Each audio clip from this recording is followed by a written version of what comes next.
Hi friends, welcome to my channel Neelima Harish vlogs. ఎలా ఉన్నారండి అందరూ? మేమైతే చాలా బాగున్నాం ఫ్రెండ్స్. మీరు కూడా బాగుండాలని మనస్ఫూర్తిగా కోరుకుంటున్నా అండి.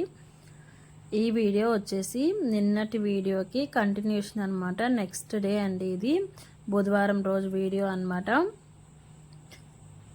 ఇంకా నేనైతే గోంగూర అయితే తీసుకున్నానండి. ఒక 20 రూపాయలకి అయితే తీసుకున్నాను. ఎందుకంటే మా అత్తమ్మ వచ్చినప్పుడు గోంగూర పచ్చడి చేసింది కదా, అప్పుడు కొంచెం కారం అయితే మిగిల్చి పెట్టింది అనమాట. గోంగూర సరిపోలేదని కొంచెం కారం అయితే తీసి ఫ్రిడ్జ్లో పెట్టింది. ఇంకా మా అత్తమ్మ చేసిన పచ్చడి అయితే అయిపోయిందండి. ఎందుకంటే మా చింటమ్మ ఉదయం మధ్యాహ్నం సాయంత్రం అదే వేసుకొని తింటున్నాడు. ఇంకా అందుకని అయిపోయింది అనమాట. ఇంక సరేలే కారం ఉంది కదా అని చెప్పేసి నేనైతే ఒక 20 రూపాయలకి గోంగూర అయితే తీసుకొని వలుస్తూ ఉన్నానమాట. ఇది తినడం చాలా ఇష్టంగా తింటాం, కానీ ఇది అంతా వలిచి కడిగి చేయడానికి చాలా టైం పడుతుంది. ఓపిక్గా చేసుకుంటే బాగుంటుంది, కానీ వలవాలంటేనే చాలా టైం పడుతుందండి. ఇంకా 2-3 ఉండి వలుచుకొని చేసుకుంటే బాగుంటుంది, కానీ నేను ఒక్కదాన్నే వలిచేతలకే పిల్లలు స్కూల్కి వెళ్ళిన తర్వాత కూర్చున్నానండి. 11 అయింది. మొత్తం వలిచి కడిగి పెట్టేతలకే ఇంకా దోసకాయ అయితే నానేస్తున్నాను అనమాట. ఇంకా దోసపిండి అయితే అయిపోయింది. ఇంక అందుకని దోసకాయ అయితే నానేస్తున్నాను. నేనైతే ఒక 2 కేజీలు అయితే నానేసుకుంటే నాకు ఒక 3 రోజులు అయితే వస్తుందన్నమాట. గ్రైండర్కి అయితే వేసేసుకుంటాను. ఇంక ఈసారి అయితే కొంచెం పచ్చెనపప్పు కూడా వేసానండి. చూసానమాట యూట్యూబ్లో పచ్చెనపప్పు వేస్తే దోశలు బాగా వస్తాయని చెప్పి, ఇంకా అందుకని కొంచెం అయితే వేసాను. ఇంకా గోంగూరను అయితే కడిగి గ్యాస్ మీద సిమ్లో పెట్టేసి ఇంక మిషన్ అయితే ఎక్కేసానండి. బ్లౌజ్ కుట్టడానికి ఓ పక్క అది ఉడుకుతూ ఉంటుందిలే అని చెప్పేసి ఇంక నేను మిషన్ అయితే ఎక్కి బ్లౌజ్ అయితే కుడుతున్నాను అనమాట. ఇది ప్లెయిన్ బ్లౌజేను.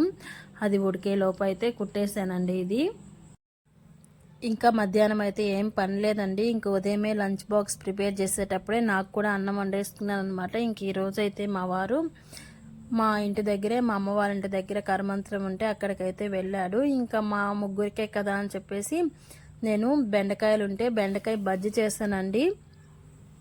చాలామంది తినరు బెండకాయ బజ్జీ, అంటే జిగురు జిగురుగా ఉంటుంది అని. నాకేమో చిన్నప్పటి నుంచి మా అమ్మ చేసేది. మా అమ్మ ఏంటంటే బెండకాయ బజ్జీలో రొయ్య పొట్టు ఏం చేసి రొయ్య పొట్టు వేసి చేసేదండి. టేస్ట్ బాగుంటుంది. ఇంకా నా దగ్గర రొయ్య పొట్టు లేదు, ఇంకా అందుకని బెండకాయ బజ్జీ అయితే చేసేసాను అనమాట. చూసారు కదా, నాకైతే ఇష్టము, కొందరికి ఇష్టం ఉంటుంది, ఇష్టం ఉండదు. నేనైతే నంచుకోవడానికి ఒక చిన్న మామిడికాయ పెట్టుకొని అన్నం అయితే తినేసానండి. కొంచెం మిరపకాయలు ఎక్కువైంది, ఇంకా అందుకని భలే కారం పడుతుంది. సరేనని పెరుగులో కొంచెం చక్కెర వేసుకొని తెచ్చుకొని తింటున్నాను అనమాట.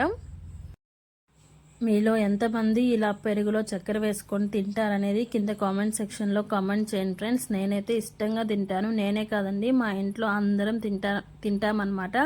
ఒక 6 లీటర్ పెరుగు తెచ్చి ముందు పెట్టినా అందరం తిని లేసేస్తాము. ఇంకా కావాలి అని అంటాం తప్పితే వద్దు అని మాత్రం మనం అన్నమాట. బ్లౌజ్ కూడా కుట్టేసిన తర్వాత కొంతసేపు అయితే రెస్ట్ తీసేసుకున్నానండి. ఇంకా 4 గంటలకు అయితే లేసాను. నేను లేసేటప్పటికి మా వారైతే చెట్లకు మొత్తం నీళ్ళు అయితే పట్టేశారు. చూడండి, ఈ చెట్లు అప్పుడప్పుడు కొట్టేస్తూ ఉంటారనమాట. అప్పుడప్పుడు తెక్కొస్తుంది, అందుకని కొట్టేస్తూ ఉంటారు. చెట్లు బాగా పూలు పూస్తాయండి, కానీ ఆయనకి ఎందుకో ఇంకా కిందనే బాగా పోయాలి అని చెప్పేసి, కింద గుబురుగా రావాలి అని చెప్పేసి కొడుతూ ఉంటారనమాట. ఇద్దండి వెనక పక్క పట్టారు. నేను లేసి వచ్చేసరికి ముందైతే పట్టేసి ఉన్నారు, ఇంకా వెనక సైడ్ అయితే పడుతున్నారు. నేనైతే బట్టలన్నీ తీసుకొచ్చి మడతలేసి పెట్టేశానండి. ఇంకా నిన్నటి వీడియోకి ఇది కంటిన్యూషన్ కదా, నేను నైట్ ఒక ట్రిప్ అయితే వేశాను. ఇంకా మార్నింగ్ లేవంగానే ఇంకొక ట్రిప్ అయితే వేశానండి. ఇంకా మొత్తం అన్నీ మడతలు అయితే పెట్టేశాను సర్దేయడానికి. ఇంక ఉదయం ఇడ్లీ అయితే పెట్టానండి. ఇంకా పిల్లలు అయితే ట్యూషన్కి వెళ్తున్నారని చెప్పాను కదా, ఇంకొంచెం ఇడ్లీ పిండి అయితే మిగిలి ఉండింది. ఇంకా దోసకాయ అయితే వేసాను కదా, అది ఇది కలిపి కొంచెం బోండాలు చేద్దామని చెప్పి తీసి బోండాలు అయితే వేస్తున్నాను. దోసపిండి అయితే వేసేసానండి, అది క్లిప్ అనేది మిస్ అయింది. ఇడ్లీ పాత్ర నిండా వస్తుంది. 2 కేజీలు వేస్తే మాకు 3 రోజులు అలా వస్తుందన్నమాట. ఇంక ఈ గోంగూర అయితే ఉడకబెట్టాను కదా, ఇంక చల్లారుద్దులే అని చెప్పేసి ఇంక పక్కన పెట్టేసి నేను పడుకున్నాను. ఇంక ఇప్పుడైతే మిక్సీకి వేయాలి.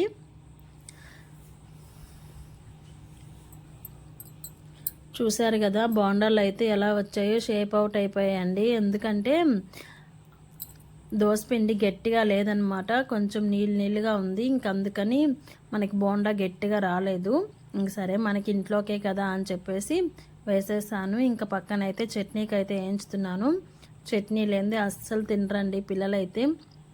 ఈ మధ్య టమాటా చట్నీ ఉంది కాబట్టి తిన్నారు. ఇంక ఇప్పుడైతే ఉంది కానీ రోజు అదే ఏం తింటారులే అని చెప్పేసి చట్నీకి అయితే వేయించాను. ఇంకా పిల్లలైతే 6:30కి అలా వస్తున్నారండి స్కూల్ నుంచి. 4 కల్లా స్కూల్ అయిపోతే 4 to 6:30కి అయితే ట్యూషన్ అయితే చెప్తున్నారు. ఇంకా వచ్చిన తర్వాత వెంటనే ఆకలేస్తుంది కదా అని చెప్పి స్నానం కూడా చేయకుండా వెంటనే బోండాలు అయితే పెట్టేశాను. ఎందుకంటే ఆకలికి అస్సలు ఉండలేరండి. మా చింటమ్మ అయితే 4 గంటలకు వచ్చినా ఇంటికి రాగానే ఏం చేస్తామమ్మా ఏముంది అని అడుగుతాడు. ఇంక అందుకని వాళ్ళు వచ్చేలోపు చేసేసాను అనమాట.